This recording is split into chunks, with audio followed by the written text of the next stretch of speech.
আপনার তারেক রহমানকে ফোন দেবেন? নেন আমার ফোন দিয়ে ফোন দেন, আমার ফোন দিয়ে ফোন দেন, দেখি আপনার তারেক রহমান কি করে। আপনি কাকে ফোন দেবেন? আমি বলছি ভাইয়া আপনি এভাবে বললেন না, আপনি আমার দল নিয়ে কথা বলতে পারেন না। আপনার দলের সাথে আমি আরো 20 বছর তারেক রহমানের সাথে আমি দল করে আসছি। আপনি তো মাত্র পাত্রঘাটার মহিলা দলের সভাপতি, আমি বিভাগে রাজনীতি করে আসছি। আমি কাউকে ভয় পাই না, আমি সদর থানার ওসি। সেই বাবা আমার ওই ওসির পাও ধরেছে যে বাবা আমার মেয়ে, ওর একটা ছেলে বরিশাল সায়েন্স ক্যাডেটে পড়ে, আর একটা মেয়ে, দুইটাই বাচ্চা ওর, আর একটা মেয়ে উত্তরা ভার্সিটিতে পড়ে, অল্ড ভার্সিটিতে।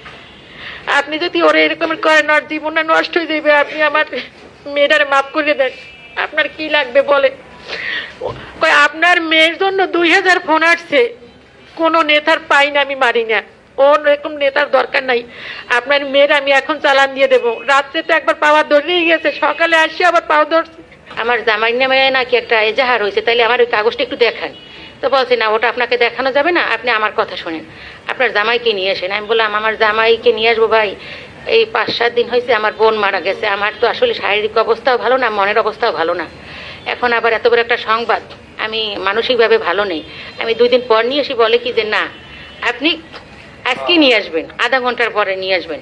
আমি বলছি ঠিক আছে ভাইয়া, তাইলে আমি ওরে ফোন দিই। আমার জামাইকে আমি ফোন দিই, ও মোটরসাইকেল নিয়ে থানার সামনে আসে। আমি জামাই আসার পরে আমি ওনাকে ফোন দিই, উনি ফোন বন্ধ।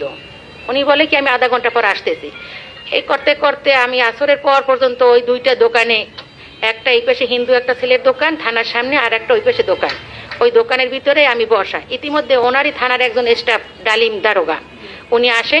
আসার পরে বলে কি ভাই আসর আজান দিয়েছে, আপনি এই নম্বরটা একটু ফোন দিয়ে দেখেন, আপনারই মনে হয় থানার স্টাফ সাইতুল দারোগা, উনি তো ফোন বন্ধ করে রাখছে, আমারে তো এখানে বসাইয়ে রাখছে। তারপর উনিও ফোন দিয়ে দেখে কি যে ওনার ফোন বন্ধ। বলে কি আপা ফোন বন্ধ, আমি কি করবো, আপনিও যেখানে আমিও সেইখানে। তখন ওই দোকানদারের ওনারা বলে কি আপা পুলিশের ব্যাপার তো, আপনি বাসায় চলে যান, রোজা রাখছেন এইখানে এত কষ্ট করবেন। পরে আমি ওনাকে কথা বাদ দিয়েও আমি ওখানে মাগরিবের নামাজের আগ পর্যন্ত ওখানে বসে থাকি। যখন ইফতারির টাইম হয় তখন আমি বাসায় যাই। কিন্তু আমি বাসায় যাই মানসিকভাবে আমি আসলে ভাঙিয়ে পড়ছি যে কি না কি। পরে আমি ফোন দিই, কিন্তু ফোন ওনার বন্ধ। বন্ধ পাইতে পাইতে উনি রাত 10:30 পরে আমারে ফোন দেয় যে আপনার জামাইকে আমি অ্যারেস্ট করছি, আপনাকে জানানোর দরকার, আমি জানাই।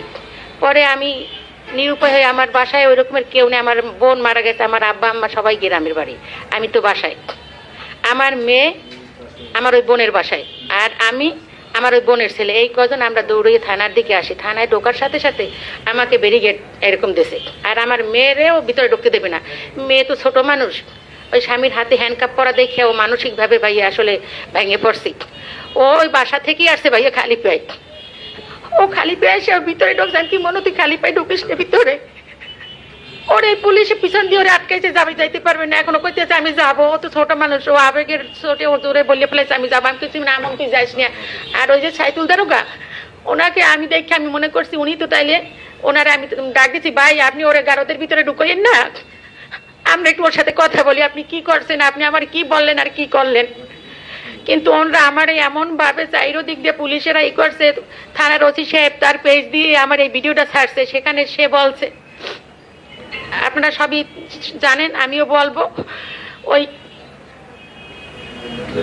মেয়েটার ধরতে, আমি মেয়েটার ধরবো না, আমি নিজে সামলাবো। ওদিকে আমার চাইরো দিক দিয়ে পুলিশেরা বিভিন্ন, ওই মাসুম পুলিশ, সাইতুল দারোগা, ওই অন্যান্য দারোগা সবার নাম তো আমি জানি না। আর এই পাথরঘাটা থানায় আমি কখনো যাই নাই ভাইয়া, সরি বরগুনা থানায় কখনো আমি যাই নাই, আমি ওসি সাহেবেরও চিনি না। পরে ওই আমারে বলতেছে যে আপনি বের হন, আপনি এখানে আসতে পারবেন না, এখানে ঢুকছেন কেন, কার সাথে পারমিশন এখানে ঢুকছেন। আমি বলছি ভাইয়া পারমিশন তো আপনাদের কাছে আমাদের আসার অধিকার আছে, আমি কেন আসতে পারবো না, না বের হন। এক কথায় ওই যে মাসুম দারোগা উঠে বলে এই পুলিশ পুলিশ মহিলা পুলিশের ডাক দেন তো, ওনার ঘাড় ধাক্কা দিয়ে থানার ভিতর দিয়ে বের করে দেন। তখন আমি বলছি সাবধান, আপনারা আমার থানা দিয়ে ধাক্কা দিয়ে বের করবেন, আপনারা আমাদের চেনেন না, আমি কিন্তু এলাকারই মেয়ে, আমার বাবার বাসা চর কলোনি। এই কথা বলার পরে ওসি সাহেব ওই তার রুম থেকে আসে বলে এই মহিলা কথা কম বলবেন, এদিকে আসেন, এই আর তোমরা চুপ করো আমি দেখতে এসি। তার রুমে নিয়ে আমাকে সে বলে কি করবেন আপনি, আপনার তারেক রহমানকে ফোন দেবেন, নেন আমার ফোন দিয়ে ফোন দেন, আমার ফোন দিয়ে ফোন দেন, দেখি আপনার তারেক রহমান কি করে। আপনি কাকে ফোন দেবেন? আমি বলছি ভাইয়া আপনি এভাবে বললেন না, আপনি আমার দল নিয়ে কথা বলতে পারেন না। আপনার দলের সাথে আমি আরো 20 বছর তারেক রহমানের সাথে আমি দল করে আসছি। আপনি তো মাত্র পাথরঘাটার মহিলা দলের সভাপতি। আমি বিভাগে রাজনীতি করে আসছি। আমি কাউকে ভয় পাই না। আমি সদর থানার ওসি। আমি সদর থানার ওসি। আমি আমার ক্ষমতা বলে কথা বলি। আমি আবার বলি কি যে ভাইয়া আমার নেতারা এসপি সাহেবের কাছে ফোন দেবে, তখন উনি ওটা বলে কি এসপি সাহেবের চাকরি আমি করি না, আমি ওসি, আমার টেবিলের চাকরি আমি করি। আমি কাউকে কোনোদিন ভয় পাই না। আমি এক কথার মানুষ। আপনাকে আমি এখনই গারদে পারবো, আপনার মেয়ে গারদে পারবো, আপনাকে জেলের ভাত খাওয়াবো। কোনোদিন আপনি যেন চোখ খুলে না হাঁটতে পারেন, আপনাকে আমি সেই ব্যবস্থা করব। আপনাকে ভাইরাল করে দেব, ভাইরাল নেত্রী বানাবো আপনাকে। আপনি চেনেন আমাকে, আমি কি পারি। আর আমাকে বলে এই বাজে মহিলা নটি, তখন আমি বলছি ভাইয়ের সাবধান, আপনি আমাকে নটি বলবেন না। আমার জেলা বিএনপি নেতা যারা আছে তাদের কাছে আপনি খোঁজ খবর নেন। আমার মহিলা দলের নেত্রীরা এখানে আসে, সে বলে আপনার এই নেত্রীকেই আমি আটকাইয়ে রাখছি। আপনার এই যে শিপু উকিল, আমার মহিলা দলের আমার সেক্রেটারি, জেলা বিএনপি জেলা মহিলা দলের সেক্রেটারি শিপু ভাবি, তারপরে সাংগঠনিক সম্পাদক পুতুল, রূপু আপার সহ সাংগঠনিক সম্পাদক, এদেরকে নাকি সে কিছুদিন আগে আটকাইয়ে রাখছে। তারা তার কাছে হাত জোর করে, তারপরে সে 1 ঘন্টা পর তাদের ছাড়ছে, তারপর তারা গেছে। তারপর আসমা আপায় আমার জেলা মহিলা দলের ভারপ্রাপ্ত সভাপতি, সে নাকি একটা বাচ্চা মারা গেছে, নর্মালি এমনি অসুস্থ ছিল, সেই বাচ্চা মারা গেছে, সেই ব্যাপারে তারা আসছে। সে আগে ছিল ভাইস চেয়ারম্যান, তার হাজবেন্ড 7 নং ডলুয়া ইউনিয়নের চেয়ারম্যান। এখন বলতে আছে ও টিটু ফিটু চেয়ারম্যান আমার কোনো কাজে লাগে না। এই আপনারে বলেন আপনার মতো মহিলাকে আমি সেদিন 1 ঘন্টা বসাই রাখছি, আপনি আসছেন এইখানে আমার সাথে কথা বলতে, আপনার কথা আমার শুনতে হইবে কেন? আমি ওসি, আমি কারো কথা শুনি না। আমি বললাম যে আপনি তাহলে নজরুল মোল্লার কাছে ফোন দেন। এই নজরুল মোল্লার দেখার সময় আছে আমার? নজরুল মোল্লা আমারই ফোন দেবে, আমি কেন তাকে ফোন দেবো? ওরকম নজরুল মোল্লা জেলার নেতা আমার কোনো কাজে লাগে না, আমি কোনো নেতার পাইন মারি না। আপনি পরে আমার শিপু ভাবি উপায় না পাইয়ে বললো কি যে স্যার ভাই আপনি আমার একটা কথা শোনেন, আমি একজনের রেফারেন্স নিয়ে আসছি। সে বলছে যে আমার নাম গিয়ে বলবেন, যে সেও উকিল, সে তার বিচার ওই যে হাইকোর্টের বিচারপতি সগির হোসেন, অ্যাডভোকেট সগির হোসেন লিওন বিচারপতি, ওনার কথা বললে সে রেফারেন্স দিয়েছে যে সে বলছে যে আপনি আমার কথা বলবেন যেন তার মান সম্মানের পর সে হাত না দেয়, যেহেতু মহিলা মানুষ। তখন তারে বলছে এই আপনার লিওন মিওন রাস্তায় রাস্তায় টাক খায়, ওরকমের লিওন আমার কোনো কাজে লাগে না, ওরকমের বিচারপতি কোনো আমার কাজে লাগে না। আপনার তারেক রহমান কি আমি করি না? তারেক রহমানের ফোন দেবেন, নেন। আমার কাছে কয়েকবার সে ফোনটা পাক্কা মেরে দিয়েছে, নেন কথা বলেন। এই মহিলা বাজে মহিলা বের হন, ওনারা গারদে নিয়ে যাও। এই তোমরা এখনই গারদে নাও না কেন? তখন আমার 2-3 জন মহিলা পুলিশ এরকম টান দিয়ে ধরিয়ে নিয়ে যাইতেছে। আমি তারপর ওই চেহার ধরে এরকম বসে রয়েছি, না আমি যাব না। তারপর পুরুষ পুলিশ এসে আমার ওঠেন, আপনার তার সাথে যেন আর ধরাধরি বেশি করা না লাগে। পরে আমার এরকমের টানাটানি রাত 1টা পর্যন্ত ওইখানে বসে টানা হেঁচড়া করছে। আমি তো তার সাথে এত অনুনয় যে ভাই আমার এত দিনের কষ্টের, আমি 17 বছর পুলিশের মাইর খেয়েছি। শেখ হাসিনা 5 তারিখ যেদিন পলাইছে, 28 দিন পর আমি বাসায় গেছি।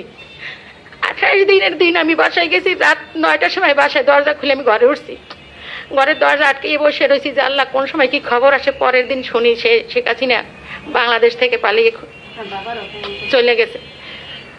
আর একটা দুঃখের কথা আমি আপনাদেরকে জানাই, আপনাদের মা বাবা আছে, আমার বাবা, আমরা 2 বোন, বড় বোন আমার মারা গেছে।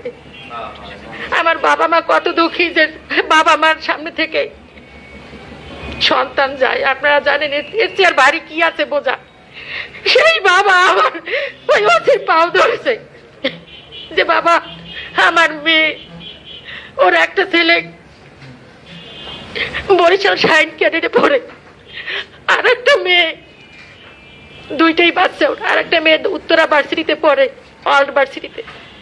আপনি যদি ওরা এরকম করেন ওর জীবনটা নষ্ট হয়ে যাবে, আপনি আমার মেয়েটারে মাফ করে দেন। আপনার কি লাগবে বলেন?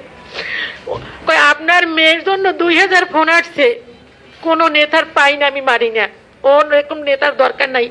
আপনার মেয়ের আমি এখন চালান দিয়ে দেবো। রাত্রে তো একবার পাওয়া ধরেই গেছে, সকালে আসছে আবার পাওয়া ধরছে। আমার সাথে যাই কয় মাগো তোর লাগে কি তো করতে পারি না, হচ্ছে সেটা কোনোটাই শোনে না, কেউর কথাই শোনে না। কয় আমার মেয়েরে কোর্টে যেদিন, তারপর আমার বাবা বলে যে 2 দিন পর আমার মেয়ের নামে একটা দোয়া অনুষ্ঠান করবো। স্যার আপনি আমার মেয়েটার এই করলেন না, সব লন্ডভন্ড হয়ে দিবে। আমার মেয়ে আমার বাবারে বলে আপনার মেয়ের প্যারেলের কি প্যারেল, আমি তো অত আইন প্যারোলে জামিন নিয়ে তারপরে খাওয়াইয়া নিয়ে আবার জেলে দিয়ে যাইয়েন, আমি সেই ব্যবস্থা করছি। আমার সাথে হাত জোড়াজোড়ি করবেন না, আপনারা বের হন। আপনাদের মতো কোনো নেতা কর্মী আমার কোনো কাজে লাগে না। দল কোনোদিন ক্ষমতায় আসলে আপনারা কি করবেন আমার জানা, এই জন্য আপনাদের সবাইকে আমি শেষ করে যাব। আমি বরগুনা থানায় সদর থানায় যতদিন আছি আপনাদের সাহায্য না করে আমি এখান থেকে যাব না। তারপর উনি এসে ওনার রুমে ঢোকার পরে আমি রুমে ঢুকলাম, আমি এবং অ্যাডভোকেট আব্দুল অসীমউদ্দিন, আমরা ঢোকার পরে তার সাথে আমি কথা বলার পর সে বললে যে না, বললাম যে দেখেন ও অন্যায় করছে, একটা অনাকাঙ্ক্ষিত ঘটনা ঘটে গেছে, আপনি যে বলেন আপনার কথাটা আমি মানলাম, কিন্তু আমি তো আসছি, দরকার হলে আমরা একটা বন্ড দিয়ে ওকে নিয়ে যাই, আপনি এই কেসটা একটু করেন। না না এটা সম্ভবই না, এটা আমি করতেই পারবো না, আপনারা উকিলরা আছেন, আপনারা যাবেন নেন কোর্ট দিয়ে, কোর্টের ব্যাপারটা পরে, তাহলে তো আপনার কাছে আসতাম না। আমরা সবাই অনুরোধ করতেছি, মতিন অনুরোধ করতেছে, আমি অনুরোধ করতেছি, শিরিনের আব্বা মুরব্বী সেও ঢুকছে, সেও অনেক কথা বলছে যে দেখেন বাবা আপনার দাদার বয়সী আমি, আমার কথাটা একটু শোনেন।